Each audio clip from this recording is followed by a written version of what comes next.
मंत्र पाठ करेंगे। ओम सहना भवतु सहनौ भुनक्तु सह वीर्यं करवावहै तेजस्विनावधीतमस्तु मा विद्विषावहै। ओम शांति शांति शांति। प्रथमा वृत्ति की 21वीं कक्षा में आप सभी का स्वागत है। अचयी शीत की सिद्धि कर रहे थे हम लोग, और उसमें जो स्थिति हो गई थी कल तक, अट आगम हो गया है, धातु ची है ही, और सिच में अनुबंध हटा करके सकार बचा है। एक बार पहले जब सिच परे रहते थे इडागम हुआ था। हुआ था नहीं, प्राप्ति प्राप्ति विधि फिर निषेध हुआ, दोबारा फिर इडागम निषेध करेंगे? नहीं, ऐसा नहीं। मैंने जो बता दिया था पहले, मैंने उसको पहले बता दिया था, और यहाँ जो इन्होंने जो पुस्तक दी है प्रथमा वृत्ति, तो इसमें वो विषय आया था, वही मैंने बताया था। तो कल उसको दोहरा दिया गया था, कल उसकी पुनरावृत्ति हुई थी। जो मैंने पहले बताया था ना कि इडागम यहाँ क्यों नहीं होता है, कि कुछ धातुएं उदात्त होती हैं, कुछ अनुदात्त होती हैं, सारा प्रकरण ये परसों शायद हुआ था, और कल उसकी पुनरावृत्ति हुई थी। इडागम दोबारा नहीं करेंगे। और कोई पीछे की शंका है इसमें अब तक जो हुआ है अचयी शीत में? तो आगे बढ़ते हैं। तो धातु के आगे जो सिच है, ये सिच का सकार है ये, और टिप प्रत्यय जो आगे आया था, इस टिप में भी जो टी में ई है, ये अनुबंध नहीं है। अनुबंध का व्यवहार कहाँ करते हैं?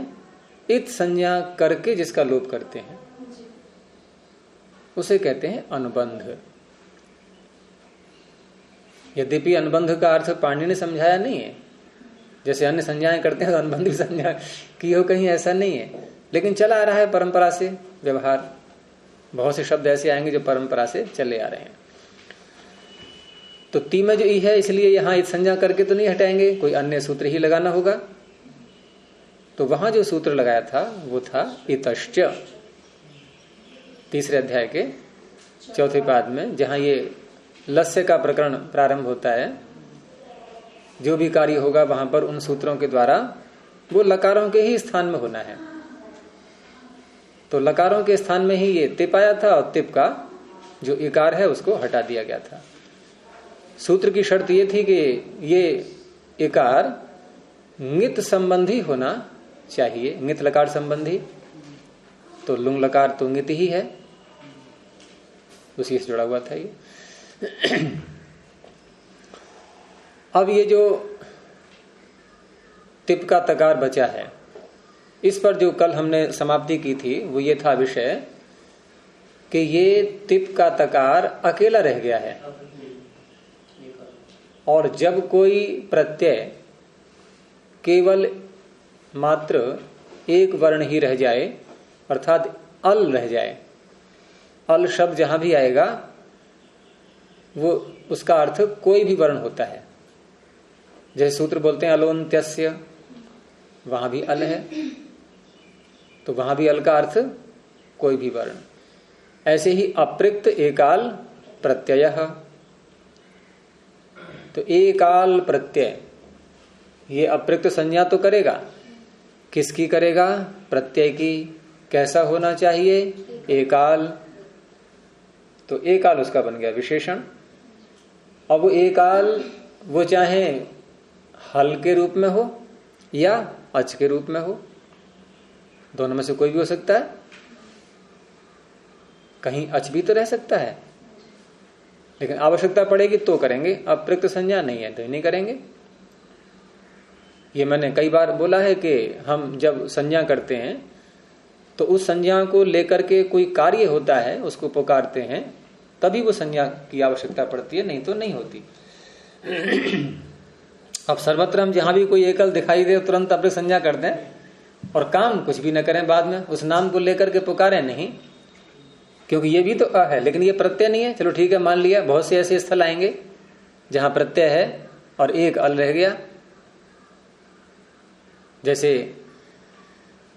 भागह में घय प्रत्यय किया था, नहीं, क्या बचा था उसका, तो वो भी तो अप्रयुक्त है, कोई कार्य ही नहीं है। यहां कोई कार्य करना है। तो इस प्रकार से इस त का नाम हो गया अप्रयुक्त। इसका एक नाम और है जो मैंने पीछे भी अनेकों बार बोला है कि तीसरे अध्याय के जो प्रत्यय होते हैं तो दो नामों में से एक नाम उनका अवश्य होता है। कौन सा होता है वो दो नाम? कौन से हैं जिनमें से एक नाम होगा? हाँ, सार्वधातुक अथवा आर्ध धातुक। इन दोनों में से इस तिप का नाम क्या है?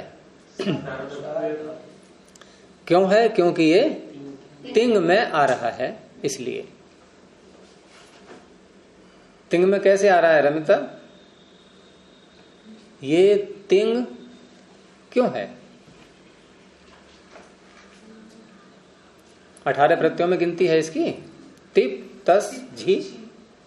तो तिंग प्रत्याहार है ये, ती से लेकर के महिंग के ngकार तक, उन्हीं के अंतर्गत आ गया, इसलिए तिंग है। और तिंग जो होते हैं उनका नाम होता है सार्वधातुक। तिंग षित सार्वधातुकम। तो इस प्रकार से ये सार्वधातुक भी है और अप्रयुक्त भी है। ये दोनों नाम मैंने इसलिए स्पष्ट किए कि आगे जो सूत्र आएगा उसको वो तभी कार्य करेगा जब ये दोनों शर्तें लागू हो जाएं, तब दोनों बातें होनी चाहिए। समुच्चय नहीं है कि ऐसा हो या ऐसा हो, कुछ नहीं, दोनों ही करना है उसके लिए। तो वो सूत्र आगे निकालिए आप 7वें अध्याय के तीसरे पाद में 96 संख्या पर सूत्र आएगा, चौथे कॉलम में।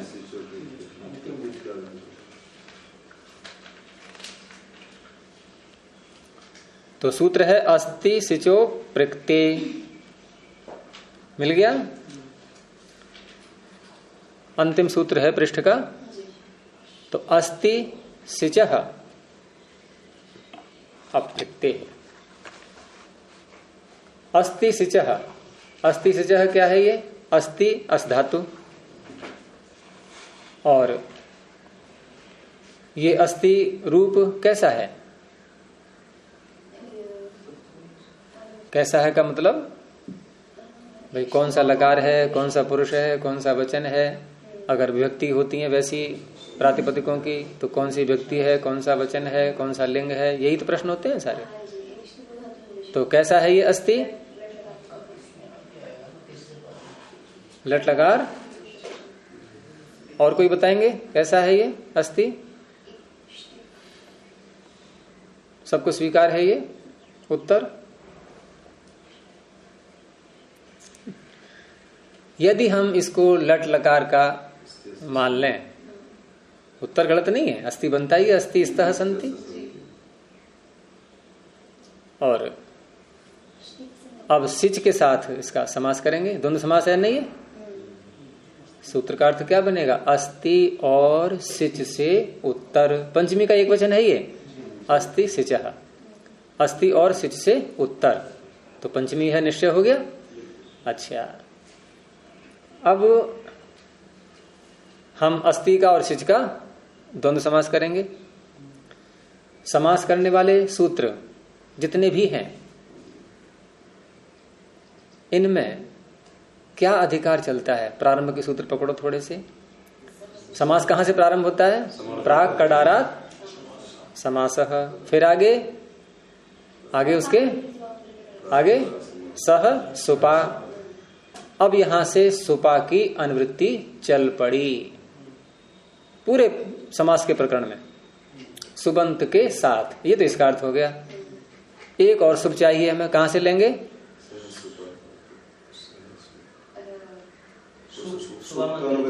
सुबह मंत्रते परांगवत स्वरे, ऊपर सुप आ चुका है,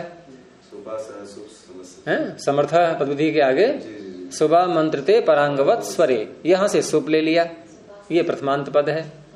तो सुबंत का सुबंत के साथ समास हमेशा ऐसे ही होगा। अब सुबंत का सुबंत के साथ, ठीक है, तो अस्थि भी सुबंत होना चाहिए और सिच भी सुबंत होना चाहिए। और सुबंत कब बनता है कोई शब्द, कौन बताएंगे? जब प्रातिपदिक हो, ठीक है ना, तभी तो सुप आएगा उसके आगे। और प्रातिपदिक संज्ञा किससे करने वाले सूत्र कौन से हैं? अर्थवद है और कृतदि समासाश्य। तो अर्थवद सूत्र कर पाएगा? वो तो कहता है अधातु, धातु की तो मैं करता ही नहीं, प्रत्यय की भी नहीं करता। और अस्थि किसका समुदाय है? ये धातु और प्रत्यय। ये अर्चना सदा आड़ में बैठती है, ये नवीन की आड़ में पता नहीं क्यों निशान लगा करके बिल्कुल। थोड़ा इधर को आ जाए, गैप हाथ हो रहा है इसके साथ में रीना के। तो यहाँ अस्थि जो है ये धातु और प्रत्यय ही तो है, कुछ और इसके अतिरिक्त है, और दोनों से उसको एलर्जी है। अर्थवत धातु और प्रत्यय दोनों कह दिया ना उसने। अब दूसरा एक ही सूत्र तो बचा, कृत तद्धित समासाश्च। ये कहता है कृदंत, तद्धितांत और समास, इनमें से कैसा है अस्थि? तो फिर सुबंत तो बन नहीं पाएगा, नहीं बनेगा। तो असिच के साथ कैसे होगा समास? हैं? तो इसलिए यहां जो है अलग से वार्तिक है, एक स्थिपौ धातु निर्देशे। तो पाणिनि जब धातु का निर्देश करते हैं सूत्रों में, तो इक या स्टिप, रोद वेद मुष ग्रही, तो ग्रही में ई क्या है? ये इक, और कहीं स्टिप। हाँ, स्टिप। तो स्टिप प्रत्यय ऐसा है कि ये क्योंकि वार्तिक है, ये तीसरे अध्याय का ही माना गया है, और तीसरे अध्याय का होने के कारण से इसका नाम हो गया कृत, और कृत नाम होने से बन गया ये कृदंत, कृदंत होने से बन गया प्रातिपदिक। अब आ जाएगा सो, भाई विधि से ही काम करना पड़ेगा, विधि पूर्वक, ऐसे नहीं। तो इस तरह से है ये अस्थि। ये लट लकार प्रथम पुरुष का एक वचन नहीं है, ये प्रथमा विभक्ति का एक वचन है। अब कैसे चलेंगे रूप इसके फिर अस्थि के? अस्थि ही, अस्ति, अस्तयः, हरि के समान ना, एकारांत हो गया। तो बड़े विचित्र रूप लग रहे होंगे आज ये पहली बार सुनने को। हाँ, धातुओं का निर्देश सूत्रों में जब आता है, जैसे ये सूत्र है, ये सूत्र है कि नहीं है, या कुछ और है? अब यहाँ धातु का निर्देश करना है, हमें अर्थ लेना है अस धातु से उत्तर, ये अर्थ लेना है। तो धातु का निर्देश कैसे करते हैं पाणिनि, वो बताई मैंने उनकी प्रक्रिया। या तो इष्टि प्रत्यय लगा देते हैं, अथवा एक प्रत्यय लगा देते हैं, और कर दिया निर्देश। तालव्य, हाँ, तालव्य इसलिए है कि वहां कैसे करोगे फिर? ददाति, दधात्योर विभाषा। तो ददाति क्या है? ये लट लकार प्रथम पुरुष एक वचन, ये तो बुद्धि पहुंचेगी तुरंत है। ददाति क्या है? जब अस्थि में ये उत्तर आया तो यहां भी यही उत्तर आएगा ददाति में, लेकिन नहीं है ऐसा, वो भी स्टिप है। और स्टिप होने से शित है ये प्रत्यय, और शित होने से शित वाले कार्य होंगे सारे। अब शित वाले कार्य क्या होंगे भाई? शब आएगा। शब कब आता है? सार्वधातु के यक कर्तरी शब। किसकी अनुवृत्ति है? किसकी अनुवृत्ति है? सार्वधातुके की। और सार्वधातुक संज्ञा कब होगी? शित होने से। चल रही है बुद्धि साथ साथ नहीं चल रही मेरे? तो स्टेप हो गया सार्वधातुक, और कर्ता में है?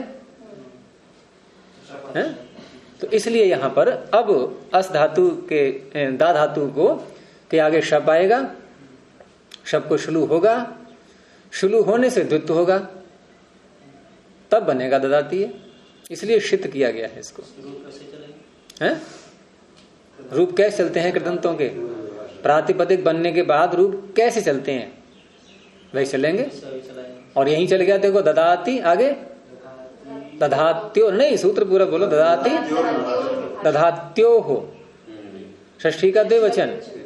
तो षष्ठी का द्विवचन इकारांतों का कैसे बनता है? हरि का क्या बनता है द्विवचन में षष्ठी के?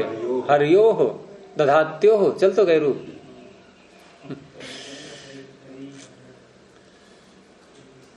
ये हो नहीं पाएगा पूरा ये सिद्धि आज भी, अगर ऐसे बीच में मुझे उलझाते रहोगे तो अस्ति सिचः अप्रिक्ते, अस धातु से उत्तर, और ये अंगस्य का अधिकार चल ही रहा है, वो साथ में जोड़ते रहेंगे। अंग संबंधी अंग है ये, तो अंग संबंधी जो अस और सिच हैं इनसे उत्तर, ठीक है, ये इतने का अर्थ हो गया। और अप्रिक्ते ये सप्तमी है, ऊपर से एक सप्तमी और ले लो, कौन सी? सार्वधातु धातु के। सूत्र निकाला है क्या रमिता? सामने है सूत्र, सूत्र सामने रख करके ही सारा सुना करो। तो अस्ति सिचः अप्रिक्ते, अप्रिक्ते इसमें सूत्र में है, ऊपर से ले लिया सार्वधातु के। अब दो सप्तमी हो गई, तो अप्रिक्त सार्वधातुक परे रहते, ये इसका अर्थ हो गया। काम कुछ भी नहीं बोला गया अभी। अस और सिच से उत्तर, अप्रिक्त सार्वधातुक परे रहते, ये इतनी शर्त पूरी यहां घट रही है कि नहीं? अब अस और सिच से उत्तर, यहां क्या है स्थिति? अस है या सिच है? सिच है। सिच से उत्तर अप्रिक्त सार्वधातुक है, इसका नाम अप्रिक्त भी रख चुके हैं पहले हम, ये काम तो निपटा चुके हैं पहले ही सारे, लेकिन याद रखना है थोड़ा, ये अप्रिक्त भी है और सार्वधातुक भी, इतना काम तो हो गया। अब यहां कार्य क्या करना है? तो एक अनुवृत्ति इसमें और ले लो ऊपर से, ईट, 93 संख्या सूत्र से ईट, ये प्रथमा है, ये आगम हो गया। ईट आगम होता है। अप्रिक्त सार्वधातुक परे रहते, अस और सिच से उत्तर अप्रिक्त सार्वधातुक परे रहते ईट आगम होता है। और आगम या आदेश ये षष्ठी निर्दिष्ट को होते हैं। षष्ठी है यहां, तो आ गई उलझन। अब कैसे करें? षष्ठी तो है नहीं, अप्रिक्ते में सप्तमी, अस्ति सिच में पंचमी। अब ये किससे जुड़ेगा ईट? हम इससे जोड़ें ईट को या इससे जोड़ें? अर्थात क्या माने, इसको हुआ है ईट या इसको हुआ है? हैं? किसको हुआ है?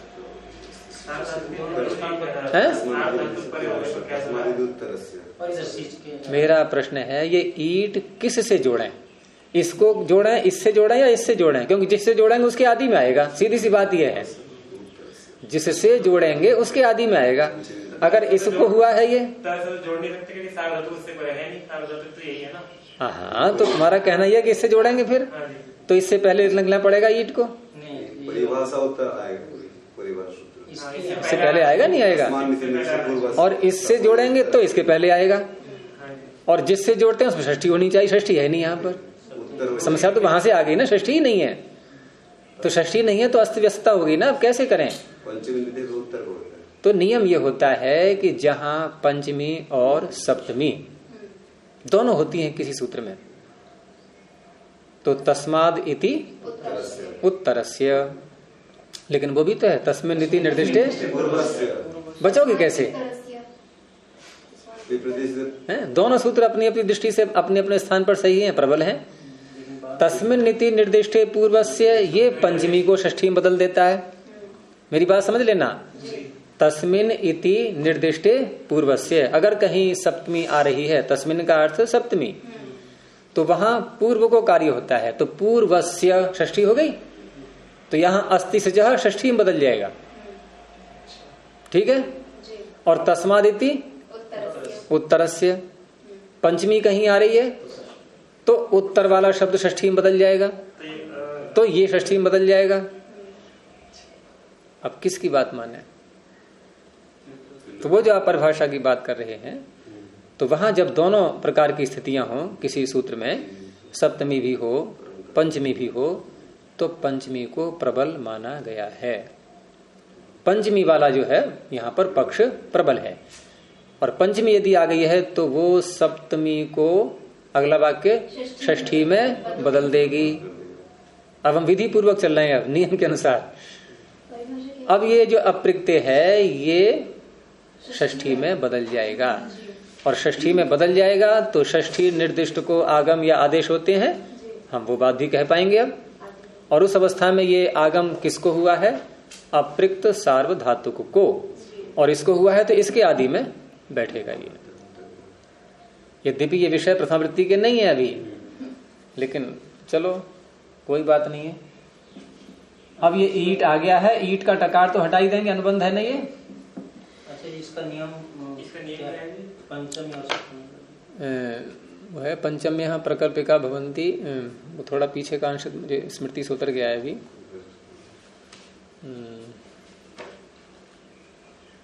वो है निर्देश है, ऐसी कुछ है, चलो मैं बताऊंगा देख के कल को। तो यहां ईट का ई बचेगा। अब देखो कुछ कुछ निकट पहुंच रहे हैं नहीं इसके, ई इसमें दिखाई दे रहा है नहीं, यही ई है, तकार ज्यों कहते हैं है, और ये भी आ गया है। अब अंतर कितना करना है, इसको ई को आई बनाना है, स को श बनाना है, दो ही काम तो रह गए हैं। अब धीरे धीरे हम निकट पहुंच रहे हैं। तो अब यहां इतना करने के बाद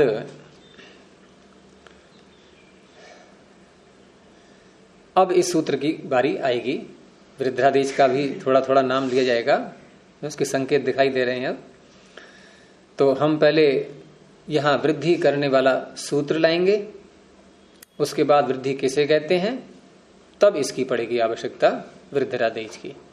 काम तो छोटा सा है इसका, लेकिन वो काम है तो महत्वपूर्ण, क्योंकि ये वृद्धि न बताए, ये अपना मुंह बंद कर ले, तो वृद्धि करने वाले सूत्र यूं ही बैठे रहेंगे, फिर वो बात खुली नहीं पाएगी वृद्धि कहते किसको है। तो काम तो छोटा सा है, लेकिन महत्वपूर्ण है। तो वृद्धि का प्रकरण अब यहां जो सिच परिडहते जो वृद्धियां होती हैं, बात उनकी हो रही है, और ये बहुत महत्वपूर्ण प्रकरण है ये वृद्धि का। तो निकालिए 7वां अध्याय, दूसरा पाद प्रारंभ से ही, और पहला ही सूत्र है सिचि वृद्धि ही परस्मयी पदेषु। यहां से ये वृद्धि का प्रकरण प्रारंभ हो जाता है, और यह है उसमें सामान्य सूत्र, ठीक है। और कोई विशेष किसी की अनुवृत्ति नहीं है, अंगस्य का अधिकार चल रहा है। तो क्या अर्थ बनेगा सूत्र का, अंगस्य परस्मयी पदेषु सिचि परतः वृद्धिर्भवति। अंग के स्थान में परस्मयी पद में सिच पर रहते, क्योंकि सिच तो आत्मनेपद में भी आएगा, वहां नहीं लगेगा सूत्र। ये परस्मयी पद में जब सिच आएगा तब ये सूत्र अपना कार्य करेगा। तो यहां ये बात घट रही है पूरी नहीं, ये जो परस्मयी पद लुंगलकार है, इसके स्थान में हम तिप तसी इत्यादि परस्मयी पद के ही तो प्रत्यय लाए हैं। आत्मने पद के होते तातम झ, यहां में से इसमें से कोई लेते, तो परस्मयी पद के अंतर्गत परस्मयी पद परे रहते यहां ये सिच आगे आ रहा है। परस्मयी पदेशु में भी सप्तमी है और सिच में भी सप्तमी है। तो हम इन दोनों में तालमेल कैसे करेंगे, सिच परे रहते परस्मयी पद परे हो, या परस्मयी पद पर रहते सिच परे हो। तो यहां देखा जाएगा कैसी स्थिति है। यहां परस्मयी पद परे रहते सिच परे है, या सिच परे रहते परस्मयी पद परे है। हाँ, परस्मयी पद परे रहते सिच परे है, ठीक है। तो ये अवस्था यहां पर आ गई, और इस सिच के परे रहते अंग को वृद्धि होती है।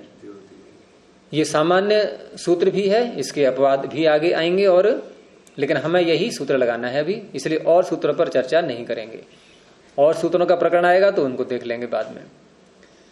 तो इस सूत्र से यहां वृद्धि प्राप्त हुई, अभी कर नहीं रहे हैं, वृद्धि प्राप्त हुई, क्योंकि इसने जो बात कही थी वो पूरी पूरी यहां पर घट गई। परस्मी पद भी है, सिच भी है और अंग भी है, बस यही चाहिए था इसको। अब ये वृद्धि कर किसको रहा है? षष्ठी किस में है? अंगस्य में। कोई शंका है सूत्र के अर्थ में किसी को अब तक? रमिता समझ में आ गया? क्या समझ में आया बोलो?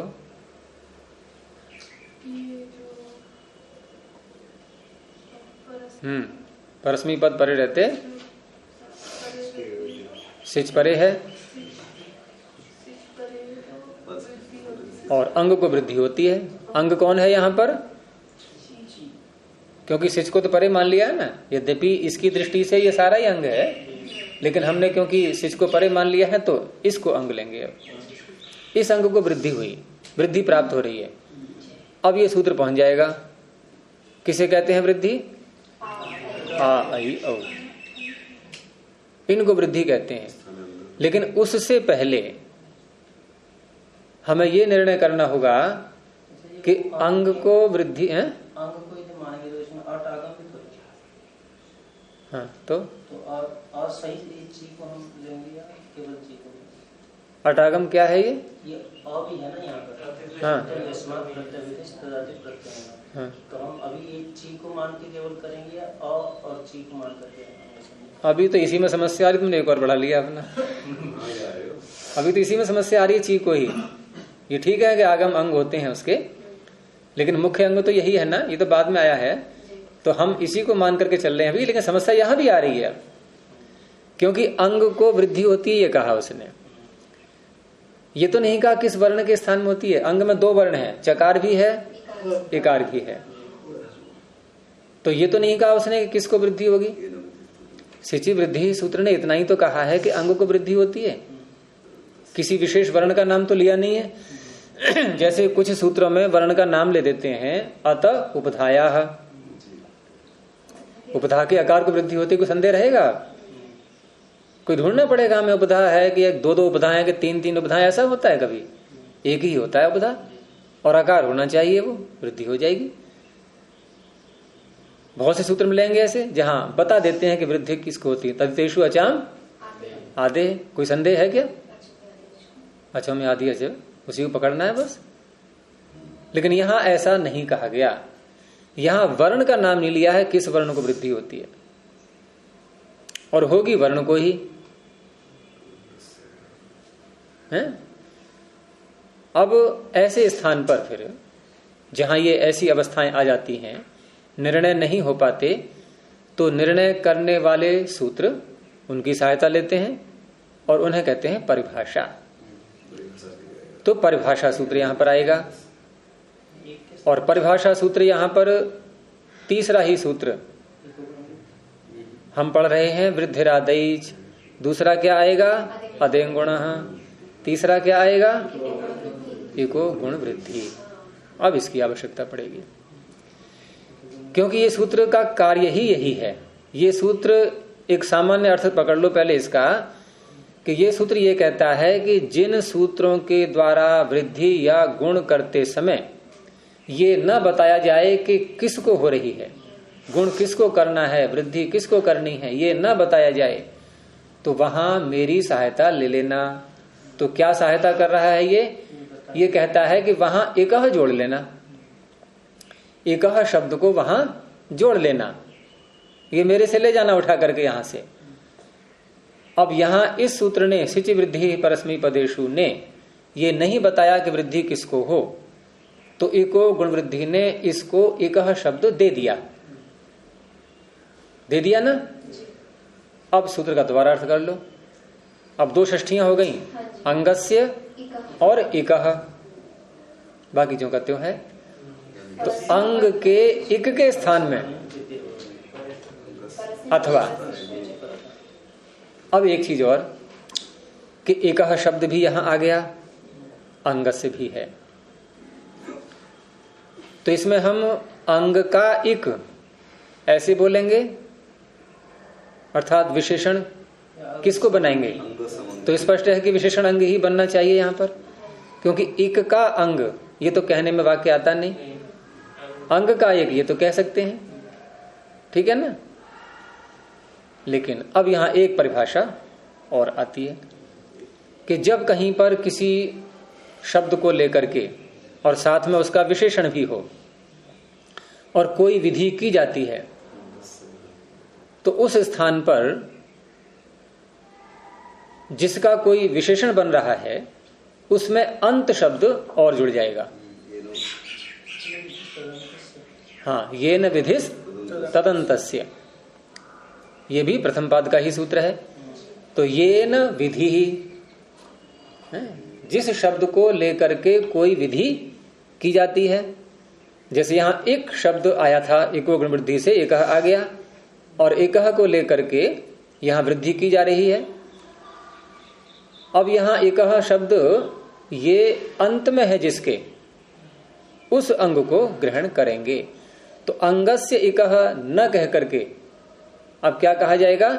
इगंतस्य अंगस्य, ऐसे बन गया, अभी उल्टा हो गया बिल्कुल। इगंतस्य अंगस्य, अब क्या अर्थ बन जाएगा इसका? अंत वाले अंग हैं? एक अंत वाले अंग के को स्थान पर वृद्धि होती है। क्या समस्या दूर हो गई? किसे करें वृद्धि? चलो प्रश्न किया हमने, कौन है इगंत अंग? एक अंत वाले ची। इगंत अंग कौन है? ची। क्यों है ये इगंत? इगंत में है इसके, तो वृद्धि किसको हो रही है? अब बात वहीं की वहीं रह गई है।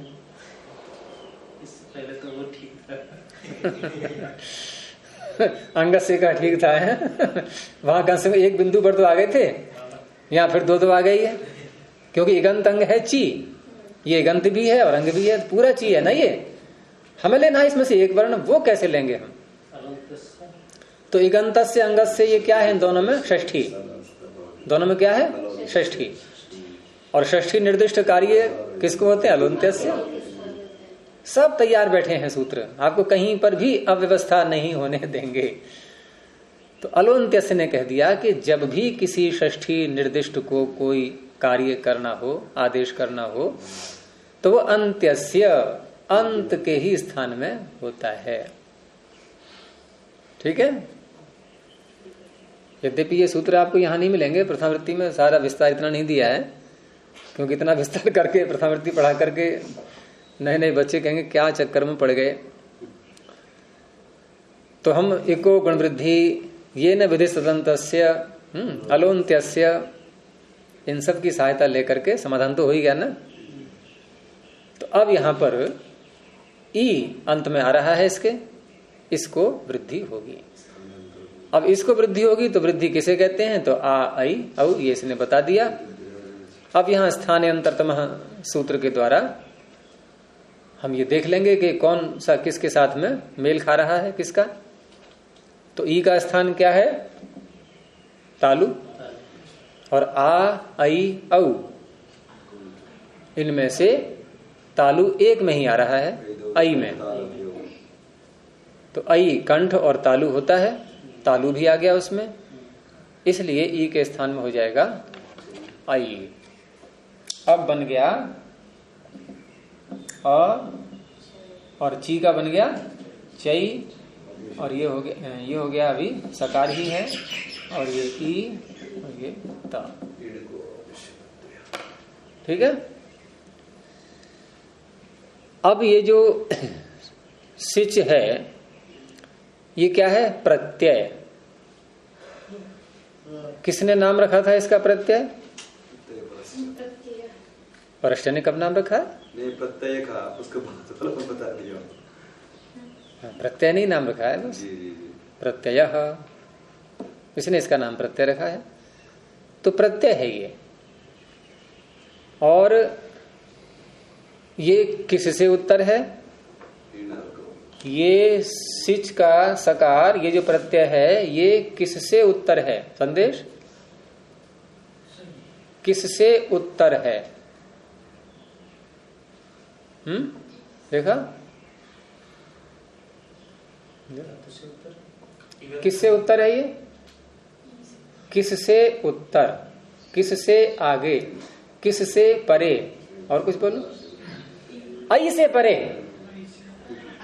आई से उत्तर है। एक वर्ण को पकड़ना है। किससे उत्तर, आई से उत्तर है। क्या बात है इसमें? क्यों नहीं समझ आ रहा था ये? कहां कहां बुद्धि पहुंच रही थी? हैं? किससे कहा मैंने, किन से नहीं कहा था। तो आई से उत्तर है। और आई वर्ण इण प्रत्याहार में आता है। इण, इण प्रत्याहार अयुण के ई से लेकर के कहां तक? अयुण के णकार तक नहीं, लण सूत्र के णकार तक। तो आ गया उसमें आई, इण प्रत्याहार में आ गया। तो इण प्रत्याहार से उत्तर जब कभी प्रत्यय का सकार आ जाए अथवा कवर्ग से उत्तर आ जाए। इण प्रत्याहार से उत्तर अथवा कवर्ग से उत्तर, दो बातें हैं। प्रत्यय का सकार आ जाए अथवा आदेश का सकार आ जाए, दो प्रकार के सकार। तो सूत्र निकालो 8वें अध्याय के तीसरे पाद का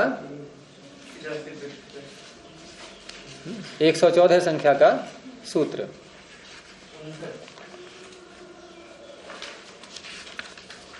मिल गया?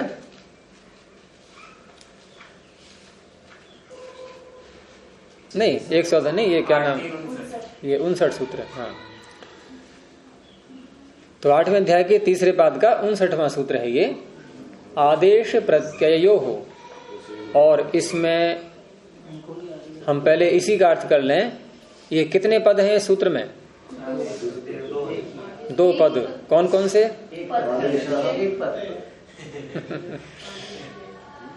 एक ही पद है। आदेश प्रत्ययो हो, कौन सी व्यक्ति, कौन सा वचन? षष्ठी का द्विवचन।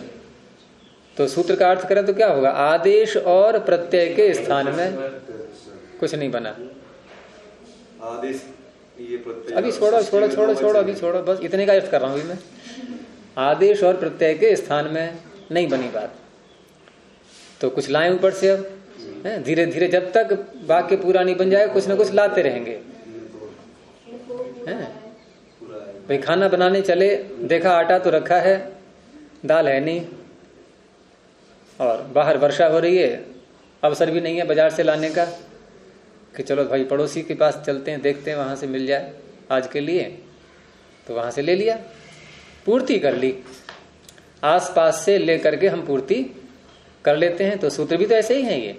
वहाँ तो गुरुजी इकट्ठे देख करके नहीं, अब दाल खत्म हो गई, दाल नमक पिला के 5-5 मिनट में मांगने के लिए आ रहे। हाँ, लेकिन ये पड़ोसी ऐसे नहीं है, इन सूत्रों के ये सब मित्र हैं आपस में, और एक दूसरे की पूरी सहायता करते हैं ये। 1-2 दिन तो दे भी नहीं। तो आदेश प्रत्ययों में हम लाए 56 संख्या जो सूत्र है, वहां से लाए सह, और ये सह में भी षष्ठी है। अब फिर करो सूत्र का अर्थ, क्योंकि सह में भी षष्ठी, आदेश प्रत्ययों में भी षष्ठी, तो आदेश और प्रत्यय के सकार के स्थान में बात अभी नहीं बनी। करें क्या? तो फिर कमी रह गई। फिर किसी और पड़ोसी के पास गए, तो अब लाए,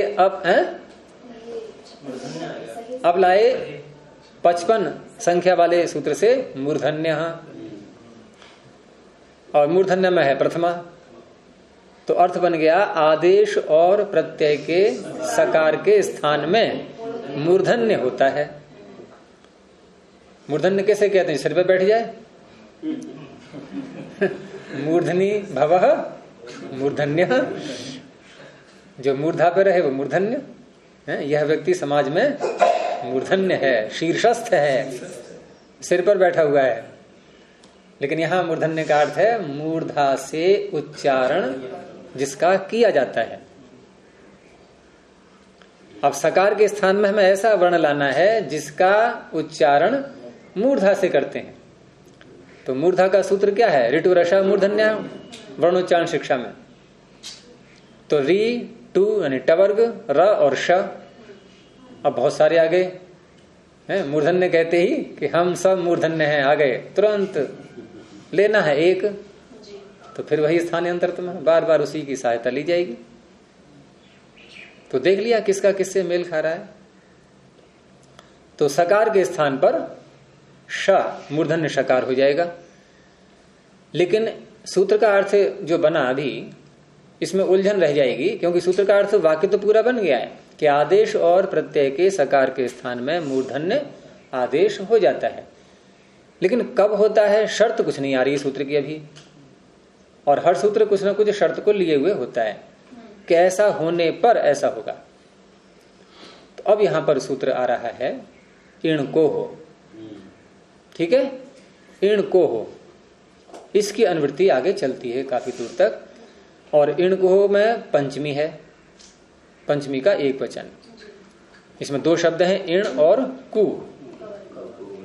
तो इण हो गया प्रत्याहार, कु हो गया कवर्ग, और पंचमी होने से अब से उत्तर अर्थ करेंगे। अब सूत्र का अर्थ क्या बनेगा, इण और कवर्ग से उत्तर, आदेश और प्रत्यय के सकार के स्थान में मूर्धन्य आदेश होता है। अब ये पूरा सूत्र का अर्थ हो गया। अब घटाओ इसको, इण और कवर्ग से उत्तर, किससे उत्तर है ये, किससे उत्तर है, उन्हीं शब्दों में बोलना है मैं, इण से उत्तर, कवर्ग से उत्तर नहीं है ये, इण से उत्तर, क्योंकि इण प्रत्याहार में आई आ चुका, इण से उत्तर। और आदेश और प्रत्यय का सकार, इनमें से कोई एक, तो आदेश का सकार है ये या प्रत्यय का सकार है, हैं?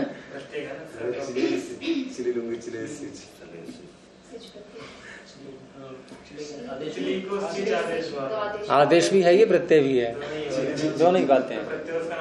हाँ, कुछ भी कह लो इसको। कुछ ऐसे आएंगे जहां केवल आदेश है, प्रत्यय नहीं है, ऐसी भी स्थिति आती है। तो ये दोनों ही है, ये सर्वगुण संपन्न है, कुछ भी घटा लो इसमें। अब इसके सकार को ये मूर्धन्य कर देगा, सारी शर्तें पूरी हो गई सूत्र की। तो अब सूत्र लगाने में कोई बाधा तो नहीं आ रही है रमता। तो क्या कर लिया हमने, सकार के स्थान पर लिख दिया मूर्धन्य शकार, ठीक है। अब ये जोड़ना जरा इसको, अ चई शम ई की मात्रा लगा दो, अचई शीत बन गया या कुछ रह गया है अभी, हैं? बहुत देर में बन पाया है, परिश्रम बहुत करना पड़ा। जैसे सिर पे घड़ा रखते हैं ना, घड़ा रखा, फिर एक और घड़ा, फिर एक और घड़ा, फिर एक और घड़ा, तो बैलेंस बनाना थोड़ा कठिन पड़ जाता है फिर। तो यहां भी उलझ जाते हैं कि ये तो बड़ी लंबी प्रक्रिया है। आधे तक पहुंच गए, फिर घड़े हिल गए, फिर गिर गए नीचे, फिर चले पीछे से, तो ऐसा होता है बार बार, गिरते पड़ते तो पहुंच ही जाते हैं फिर वहां तक अभ्यास करते करते। तो इस तरह से ये अचैशीत बना। अब इसमें कुछ भी कार्य शेष नहीं है। और यदि हम वैसे बोले इसको, तो इसका स्वरूप क्या है, ये ची धातु है, लुंग लकार का है, ये प्रथम पुरुष का है और एक वचन का रूप है। और लुंग लकार किस काल में आया था, ये वर्तमान काल, भविष्यत काल, भूतकाल, किस में आया था, भूतकाल में आया था। और ची धातु का अर्थ क्या है, चुनना। तो अचैशीत का अर्थ क्या बन जाएगा फिर, उसने चुना, उसने चुना, क्योंकि प्रथम पुरुष का है ये। और इसके रूप कैसे चलते हैं, अगर हम तीनों पुरुषों में बोले हैं तो कैसे बनेंगे, अचैशीत, अचैष्टाम, अचैषु, फिर अचैषी, अचैष्टम, अचैष्ट, अचैषम, अचैष्व, अचैष्म, इस तरह से इसके रूप चल जाते हैं। अब ठीक इसी प्रकार से हम बहुत सारी धातुओं के रूप बना सकते हैं। अब ठीक इसी प्रकार से का तात्पर्य कि जैसी धातु ये है, ये धातु कैसी है, उपदेश में एकाच है और अनुदात्त भी है। तो ऐसी जितनी भी धातुएं हैं, जहां ये सारे सूत्र ज्यों के त्यों ऐसे ही लग जाएंगे। जैसे हमने ले लिया णीय प्रापणे, धातु है णीय प्रापणे, प्राप्त कराना, पहुंचाना, ले जाना, ये इसका अर्थ है। तो इस धातु से क्या बनेगा? अगर हम लुंग लकार प्रथम पुरुष एक वचन में रूप बनाएं तो क्या बनेगा? अनैषीत, वह ले गया। तो यहां ये सारे सूत्र लगेंगे या इनमें से कोई एक आध कम हो जाएगा? मेरा प्रश्न क्या था? ये सारे सूत्र लगेंगे या इनमें से कोई कम होगा? तुम बड़ा हुआ बोल रहे हो हैं? पूरे ज्यों के त्यों सारे सूत्र, एक भी कम न हो, ऐसी स्थिति है नहीं है? सारे लगेंगे। और अतिरिक्त एक और लग जाएगा, बोर्णा को न करने वाला, णो न है। उसमें ऊपर से अनुवृत्ति आ रही है धात्वादेह, सहसा की नहीं, धात्वादेह। तो धातु के आदि णकार के स्थान में नकार हो जाता है, तो वहां बन जाएगा अनैषीत। तो अचैषीत समझने से अनैषीत समझ में आ गया। अब क्या पूरा परिश्रम करना पड़ेगा यहां? और कोई नया परिश्रम अब कुछ नहीं। तो ऐसी अनेकों धातुएं भरी हुई हैं सब, उन सब के रूप ऐसे चल जाएंगे। अब एक और ले लेते हैं, थोड़ा सा ही कार्य होगा उसमें। हमने लिया लू धातु को, जिसका अर्थ क्या है? काटना।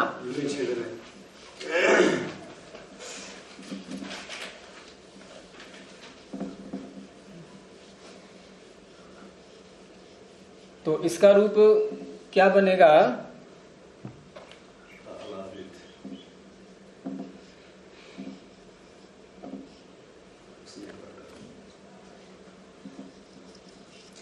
अलावीत। और अलावीत का अर्थ क्या हो गया? उसने काटा, छेदन किया। तो धातु क्या है? लुए छेदने। जैसे यहां था चीय चयने, तो थोड़ा ही अंतर है। वहां भी यकार अनुबंध था, यहां भी यकार अनुबंध है। उसका कोई कार्य यहां हुआ नहीं है अभी तक वैसे। और उधर ची शेष था, यहां लू शेष रहेगा। तो धातु संज्ञा करेंगे पहले, धातु संज्ञा करके यकार को हटा देंगे और रह गया लू। अब धातु संज्ञा करके अनुबंध हटा करके अब धातुओं के अधिकार में लुंग सूत्र से लुंग लकार ले आए भूतकाल में। और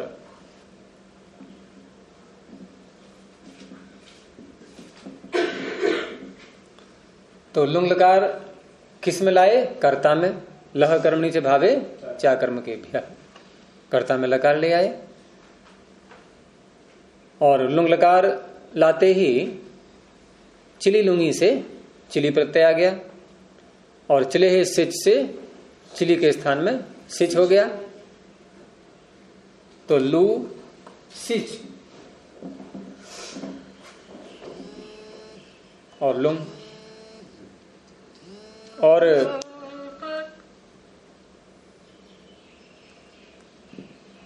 सिच हो गया, और सिच के बाद लुंग लंग लृंग क्ष्वडुदात्तः, ये लकार परे होते हैं तो अट आगम भी हो जाएगा। ये इधर अ भी आ गया, अट का अ बचेगा। और लू धातु भी एकाच है और अनुदात्त है, इसलिए आर्ध धातु कस्येड वलादेह से जो इड आगम की प्राप्ति हो रही थी उसको एकाच उपदेश अनुदात्तात ने रोक दिया। क्योंकि अचई शीत का अभ्यास पूरा होगा तभी ये समझ में आएगा। सब वही सूत्र लग रहे हैं अभी तक, तो इडागम को रोक दिया गया, इडागम नहीं हुआ। और सिच के भी सारे अनुबंध हटा करके क्या बचेगा इसका? इसका सकार बचेगा। उधर लुंग के स्थान में लस्य के अधिकार में तिप्तसी आदि आएंगे और उनकी लह परस्मई पदम है, उससे 9 प्रत्ययों की परस्मई पद संज्ञा होगी। शेषाद कर्तरी परस्मई पदम, इससे परस्मई पद के प्रत्यय आएंगे। उसके बाद उनकी पुरुष संज्ञाएं होंगी किस सूत्र से? तिंगस त्रीणि त्रीणि प्रथम मध्यमोत्तमा। और उसके बाद फिर शेषे प्रथमा से प्रथम पुरुष आ जाएगा। फिर प्रथम पुरुष में तिप तस झी, इनमें से फिर एक की एक वचन, दूसरे की द्विवचन, तीसरे की बहुवचन संज्ञा होगी। किससे? तान्यक वचन द्विवचन बहुवचनानि एकशः। और फिर द्वे की ओर द्विवचनिक वचने से एक वचन का ये तिप आ जाएगा। और इसका अनुबंध हटा करके रह जाएगा ये ती, क्योंकि ये ई अनुबंध नहीं है, पकार ही है अनुबंध है। और यहां फिर हो जाएगा ये अ और ये लू और ये स और ती।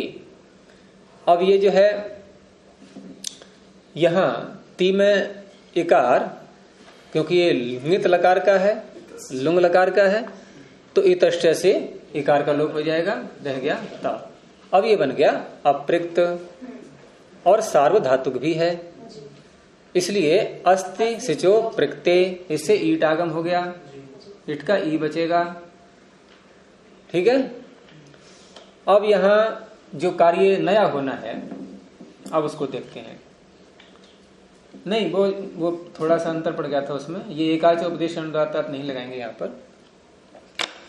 तो यहां अलावीत में जब आर्धातुकम शेष से हमने इसकी आर्धातुक संज्ञा कर ली, और आर्धातुक संज्ञा होने के साथ साथ ये भी देखना है कि ये कैसा आर्धातुक है, अर्थात इसका प्रथम अक्षर, प्रथम वर्ण क्या है। इसमें है ही एक, वही प्रथम है, वही अंतिम है, तो ये वल प्रत्याहार में आता है। अर्थात ये है वलादि आर्ध धातुक, वल है आदि में जिसके, ऐसा आर्ध धातु। तो वलादि आर्ध धातुक होता है तो क्या परिणाम निकलता है उसका? आर्ध धातु कस्येड वलादे है। जितने भी वलादि आर्ध धातुक होते हैं उनको ईट आगम हो जाता है। बहुत प्रसिद्ध सूत्र है ये, 7वें अध्याय के दूसरे पाद का 35वां सूत्र, आर्ध धातु कस्येड वलादे है। और ये सूत्र हमने वहां भी दिखाया था अजय शीत में, इसकी प्राप्ति दिखाई थी। फिर एकाच उपदेशे अनुदात्तात ने इसको रोक दिया था, लेकिन यहां क्यों नहीं रोक रहा है वो? यहां तो लगा रहे हैं इसको हम और इडागम करेंगे इससे, क्यों नहीं रोक रहा है यहां? क्योंकि धातु एकाच तो है ये, लेकिन एकाच के साथ साथ अनुदात्त भी होनी चाहिए, तो ये अनुदात्त नहीं है। कैसे पता लगेगा? हैं? एक तो तरीका है कि हमें यहाँ ई दिख रहा है, मतलब इडागम यहाँ हुआ है, ये दिख रहा है, एक तो ये तरीका है। लेकिन धातु पाठ में ये ठीक है कि चलो स्वरों के निशान अब नहीं है, संकेत नहीं है उनके, लेकिन वहां फिर भी अंत में जो आता है वाक्य उसमें बता देते हैं कि ये उदात्त है या अनुदात्त है। तो धातु पाठ में देखो खोल करके, है किसी के पास धातु पाठ? सूची निकालो पहले, सूची में लूई छेदने कहां पर है, और लूई छेदने जहां आ रहा है उस कॉलम के अंत में जाकर के देखो कि क्या लिखा हुआ है। उदात्त लिखा है वहां या अनुदात्त लिखा है? उदात्तेत अनुदात्तेत शब्द नहीं देखने हैं, उदात्त या अनुदात्त, इतनी जोड़ना है यहां पर। तो क्या लिखा है वहां? देखो लिखा है नहीं, इति उदात्ता, अर्थात पीछे जो धातुएं आ गई उस कॉलम में, वहां उस प्रकरण में ये सारी उदात्त हैं, इति उदात्ता। तो इसलिए अब एकाच उपदेश अनुदात्तात इट आगम को नहीं रोक पाएगा। तो बस यही यहां पर विशेषता थी। एक कार्य और है जो अचय शीत में नहीं हुआ है, यहां होगा अब। तो अब यहां पर अप्रिक्त सार धातु को तो ईट आगम हो गया, और वलादि आर्ध धातु को ईट आगम हो गया। ये इसके पहले आएगा। अभी किसका निषेध किया था जी? एक आदि उद्देश्य बताता है। हाँ, इसी का किया था निषेध। इसी इट का अचई शीत में निषेध किया था, क्योंकि वो धातु अनुदात्त थी, और यहां वो निषेध नहीं लग पाया क्योंकि ये उदात्त है। बस इतना अंतर है। और सिचि वृद्धि परस्मै पदेषु, ये यहां भी लगा देंगे। ठीक है, सिचि वृद्धि परस्मै पदेषु और एको गुण वृद्धि इत्यादि सूत्र हैं। फिर वृद्धादि स्थाने अंतरतम सब लगा करके, तो लू को यदि हम वृद्धि करेंगे तो ऊ को वृद्धि क्या होगी? आ, आई, औ, इनमें से कौन सा आ सकता है? औ आएगा, तो लू का बन जाएगा लऊ। आगे स्थिति जो की त्यों है ये। अब यहां क्या है कि ये जो सिच का सकार है, अचई शीत में भी सिच का सकार था, और वहां सिच के सकार से आगे ईट का ई था, लेकिन यहां सिच का सकार ये ऐसी स्थिति में आ गया है कि इसके एक ओर है इट और दूसरी ओर है ईट। ये सिच का सकार ऐसा है कि इधर क्या है? इट, और इधर क्या है? ईट। तो ऐसी अवस्था यदि कभी सिच के सकार की हो जाए तो ये दोनों मिलकर के इसको नष्ट कर देते हैं। इट और ईट के बीच में कभी भी सिच का सकार रह ही नहीं सकता। तो सूत्र निकालो, इट ईटी। 8वें अध्याय के दूसरे पाद में 28वां सूत्र, इट ईटी। तो क्या क्या विभक्ति है इसमें? इटा में कौन सी है? हाँ, पंचमी का एक वचन, और ईटी में सप्तमी हो गई है। नहीं, यहां उसको इसलिए नहीं लगाएंगे क्योंकि जिसका लोप करें षष्ठी उधर आ रही है, और एक और ये तो जहां पर समस्या थी वहां लगाएंगे। निर्णायक तभी तो आते हैं जब संघर्ष होता है, झगड़ा होता है। झगड़ा ही नहीं होगा कोई, यहां पर झगड़े वाली स्थिति ही नहीं आनी है। तो ईटा ईटी का अर्थ क्या होगा वैसे ही, अगर कोई अनुवृत्ति न लाए? बस हो गया। ईट से उत्तर ईट पर। क्या क्या क्या क्या, क्या करें? कार्य कुछ नहीं। ईट से उत्तर ईट पर रहते। तो ऊपर से ले आए सस्य, रात सस्य। तो अब अर्थ क्या बन जाएगा? ईट से उत्तर सकार के स्थान में ईट पर रहते। बात अभी पूरी नहीं बनी। मैं ये दिखा रहा हूं कि अनुवृत्ति हम जो लाते हैं तो ये कोई कल्पना नहीं है, ये वास्तविकता है। हमें अर्थ पूरा करना है, और पाणिनि ने सब कुछ वहां उपस्थित कर रखा है। ऐसा भी नहीं है कि सूत्र का अर्थ कर रहे हैं, समस्या आ रही है, निकट कोई पद मिल नहीं रहा है, पूर्ति कहां से करें। तो ऐसी स्थिति पाणिनि ने कहीं बनाई नहीं कि ऐसी अव्यवस्था हो जाए।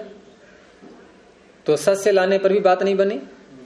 तो अब ऊपर से 23 संख्या से लोपा को ले आए। अब अर्थ बन जाएगा, ईट से उत्तर सकार का लोप होता है, ईट परे रहते। रीना आ गया समझ में? सूत्र निकाला था ईटा ईटी है। तो ईटा ईटी में सस्य और लोपह ये ऊपर से आ रहे हैं दोनों।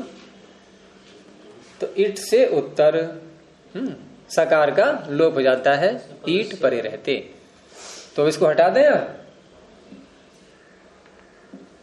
अब कहेंगे कि देखो बेकार लाए, सिच को हटाना भी पड़ गया, क्या हुआ इससे? परिणाम कुछ भी नहीं निकला। अरे ठीक है, कहीं हट गया, कहीं तो है। अचई शीत में तो था, यहाँ नहीं है तो कोई बात नहीं है। हाँ, लगा सकते हैं, लेकिन यहाँ उसकी आवश्यकता कहाँ रहेगी? यहाँ पद कहाँ है? ये पदस्य जो अधिकार सूत्र है, ये अधिकार सूत्र वहीं लगते हैं जहां के लिए वो अधिकृत किए गए हैं।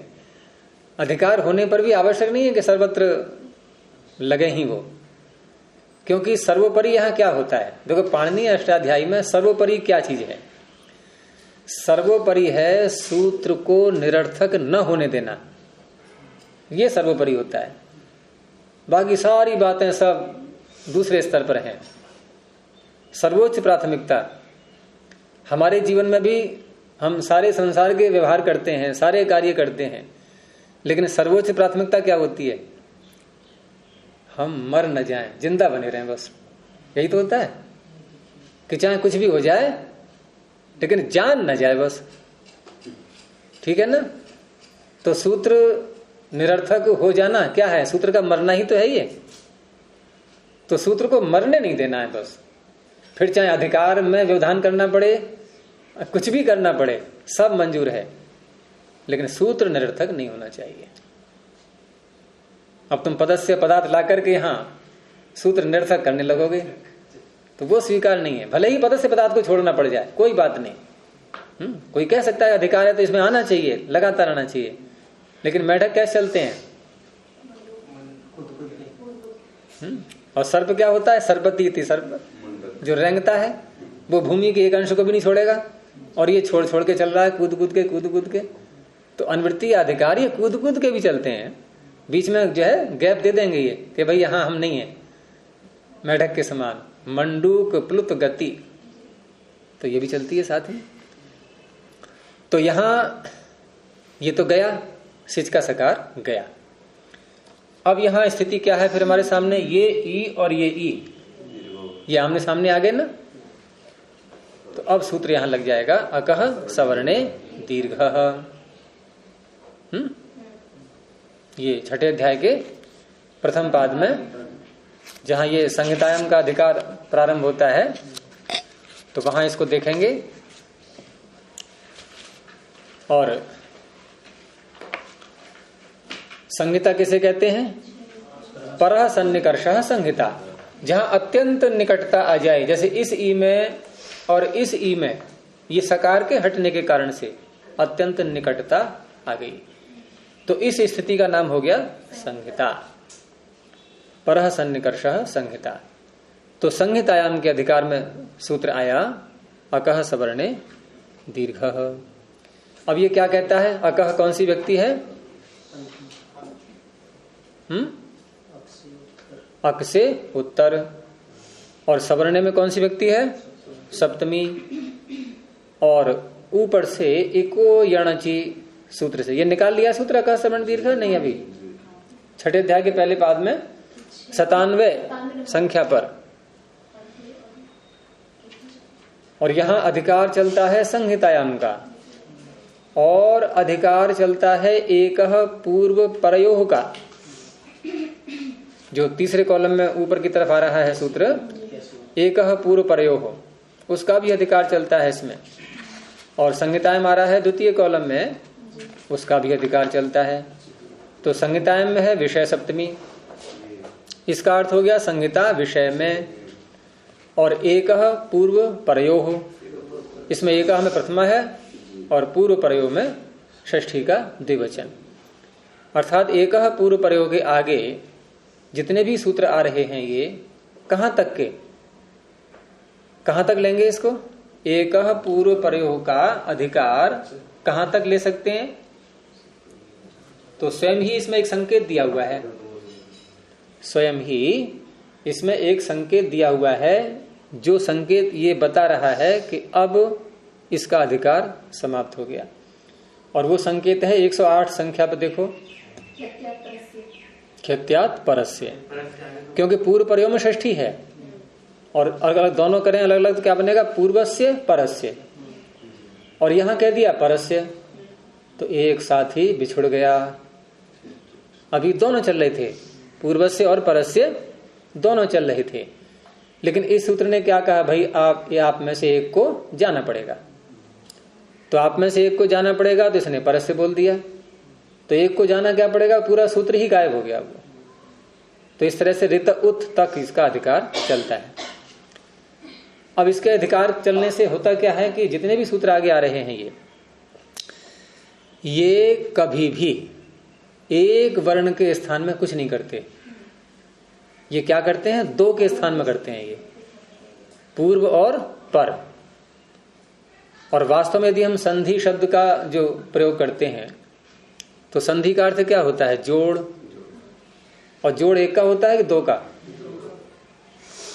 तो वास्तव में देखें संधि प्रकरण कितना है, इतना ही है ये, एक पूर्व प्रयोग से लेकर के और ये ऋत उत सूत्र तक। लेकिन वो एक हमने थोड़ा और व्यापक कर दिया है उसको। तो एक वर्ण के स्थान में जैसे एक वर्ण चीज है, ये एक के स्थान में यण कर रहा है, तो क्या बोलते हैं उसको? यण संधि। संधि है वो, जोड़ हुआ है क्या दो का है? नहीं, आदेश तो ये भी है। आदेश का मतलब षष्ठी निर्दिष्ट के स्थान में होने वाला। षष्ठी तो यहां भी है पूर्व प्रयोग में, लेकिन एकोणची ने जो एक के स्थान में यण किया, एचो अयवायावह ने एच के स्थान में आव किए, ये दो के स्थान में है क्या? तो संधि शब्द वैसे तो नहीं घट रहा है ना ये, कि जोड़ कहते हैं। जोड़ कहाँ है? कुछ भी नहीं। ई को हटा के यह रख दिया, जोड़ कहाँ है? तो वहां भी व्यवहार कर देते हैं संधि का व्यापक अर्थ लेकर के। तो इस प्रकार से यहां इस प्रकरण में ये पक्का है कि यहां दो वर्णों के स्थान में एक वर्ण होगा। इसी के अंतर्गत यह कह सवर्णे दीर्घ, तो ये भी अपनी भूमिका वैसी निभाएगा, दो के स्थान में एक करेगा ये।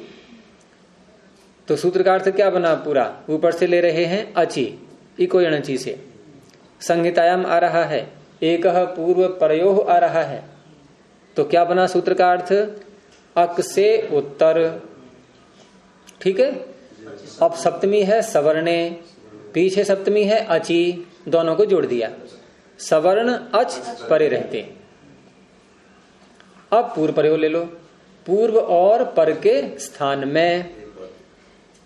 अब एक और इधर दीर्घ, इन दोनों में प्रथमा है, तो इन दोनों को साथ साथ बोलेंगे। दीर्घ एक आदेश होता है, आदेश अपनी ओर से लगा लो, बन गया सूत्र का अर्थ। अक से उत्तर, सवर्ण अच परे रहते, पूर्व और पर के स्थान में सवर्ण दीर्घ एक आदेश होता है। अब सूत्र का अर्थ बोल दिया, यहां तो घटाओ पहले। अक से उत्तर, यहां से चलो, ये ई अक में आता है कि नहीं? कहां आ रहा है? अक में आ गया कि नहीं? अयुण के आकार से लेकर के रील रिक के ककार तक, तो आगे आगे ई आ ही रहा है अयुण। तो अक से उत्तर, अब इधर को आ जाओ, सवर्ण अच परे रहते, सवर्ण होना चाहिए। अब सवर्ण की समस्या आ गई, अब इससे निपटो। सवर्ण किसे कहते हैं? फिर पहुंचेंगे हम संज्ञा सूत्र के पास में। तुल्यास्य प्रयत्नम सवर्णम, प्रथम पाद में ही है, प्रारंभ में। तुल्यास्य प्रयत्नम सवर्णम, उधर ही है रमिता, पीछे को, वहीं प्रारंभ में ही है। अरे प्रारंभ नहीं, प्रथम पाद में। तुल्यास्य प्रयत्नम सवर्णम है, जिनका स्थान और प्रयत्न समान होता है। अभी सूत्र का विशेष अर्थ नहीं कर रहा हूं, जो सामान्य अर्थ निकल रहा है कि स्थान और प्रयत्न जिनका समान हो, उनका आपस में नाम हो जाता है सवर्ण। तो ये क्या है? ई कंठ स्थान, वो तालु स्थान वाला, और ये भी तालु स्थान, प्रयत्न भी समान इसका, ये भी विवृत, ये भी विवृत। ये वरुणोच्चारण से पता लगता है सारा। तो ये और ये दोनों आपस में हो गए सवर्ण। अब फिर सूत्र का अर्थ करो। अक से उत्तर, सवर्ण अच परे रहते, ये सवर्ण भी है और अच भी है। अच प्रत्याहार में आ रहा है कि नहीं? अब पूर्व और पर, पूर्व और पर, ये पूर्व है, ये पर है। पूर्व और पर दोनों के स्थान में एक आदेश लाना है, कौन सा? दीर्घ। अब ई और ई का दीर्घ क्या बनेगा? ई बनेगा। इस तरह से ये दोनों को मिला करके हो गया ये एक ई, ठीक है। ये तो सा हट ही गया था। अब यहां आ जाओ, ये औ और ये ई, इन दोनों में अत्यंत निकटता है, तो फिर संहिता नाम हो जाएगा यहां पर। फिर संहितायम के अधिकार में, अभी वहीं पर है हम, कहीं भाग नहीं रहे हैं, उसी प्रकरण में। तो संहितायम के अधिकार में अब लगाएंगे सूत्र एचो यवा या वह, 75 संख्या पर, दूसरे कॉलम के नीचे, नीचे से ऊपर एक सूत्र, एचो यवा या वह। अब इसमें एचह में क्या है? षष्ठी, और अयवायावह प्रथमा का बहुवचन। अब इसमें किसकी अनुवृत्ति आएगी? अची, ऊपर से एको यणची से ही अची आ गया, और संहितायाम, बस और कुछ नहीं है। यहां एक पूर्व प्रयोग नहीं है, यहां पूर्व और पर के स्थान में नहीं करना है, एक के ही स्थान में करना है बस। यहां दो दो नहीं है। तो एच के स्थान में, ये एच है लघु में औ, एच के स्थान में, एच प्रत्याहार में आ गया ये, इसके स्थान में आय अव आय आव, ये चार आदेश हैं, और एच में भी चार वर्ण आते हैं, ए ओ आई औ, एओं ऐ औच। तो क्रम से प्रथम के स्थान पर प्रथम, द्वितीय के स्थान पर द्वितीय, यथा संख्य मनुदेशः समानाम। तो यहां ए ऐ ओ औ, इसमें संख्या कौन सी है? ऐ की संख्या कौन सी है? एओं ऐ औच, ए ओ ऐ औ, ए ओ ऐ औ, यहां संख्या कौन सी है ऐ की? चौथी है। एओं ऐ औच में चौथे नंबर पर आ रहा है ऐ, औ है ये, हाँ औ लेना है इसको। तो संख्या कौन सी है इसकी? 4। और वहां देखेंगे अब आय अव आय आव, वहां संख्या कौन सी है? 4 वाली आव। तो औ के स्थान पर आव आदेश हो जाएगा। कब होता है? अच परे रहते, अच परे है, बस इतनी ही शर्त है सूत्र की है। केज के स्थान पर अच परे रहते संहिता के विषय में आय अव आय आव आदेश हो जाते हैं। तो औ के स्थान पर हो गया आव, तो ये क्या बन जाएगा? लाव। औ का हो गया आव, तो बन गया लाव। अब अ लाव ई की मात्रा लगा दो इसमें, ये बन गया कि नहीं? अलावीत, उसने काटा। ठीक इसी प्रकार से यदि पू धातु से बनाएं, पू का अर्थ क्या होता है? पवित्र करना है। भू पुनातु शिरसी, भुवः पुनातु नेत्रयोः, पुनातु पुनातु बोलते हैं, इसी पू के रूप हैं ये। तो इसी पू धातु का रूप यदि हम लुंग लकार प्रथम पुरुष एक वचन में बनाएंगे तो क्या बनेगा? अपावीत, उसने पवित्र किया। तो अपावीत और अलावीत पूरे सूत्र ज्यों की त्यों लगे हैं, या कोई कम या कोई अधिक? पूरे ज्यों की त्यों, न एक कम न एक अधिक। जब इडागम दिख रहा है तो दात है ही, इडागम दिख रहा है, और इडागम हुआ, इसकी पहचान क्या है? सिच का गायब हो जाना, क्योंकि अचई शीत में भी दीर्घ ई की मात्रा है, अलावीत में भी दीर्घ ई की मात्रा है, लेकिन इडागम हुआ है, इसकी पहचान क्या है? ईट तो दिख रहा है, और इडागम होकर कोई नया तो बन नहीं गया है, अभी ई ही है, लेकिन सिच का सकार नहीं है यहाँ, इसलिए इडागम हुआ है, ऐसे पता लग जाता है, क्योंकि सिच का सकार ईट होने पर ही समाप्त होगा। तो अलावीत अपावीत ऐसे करके बन जाएंगे। तो आज का यही पाठ समाप्त करते हैं, कल को ये सूत्र समाप्त हो जाएगा। प्रणव ध्वनि। ओ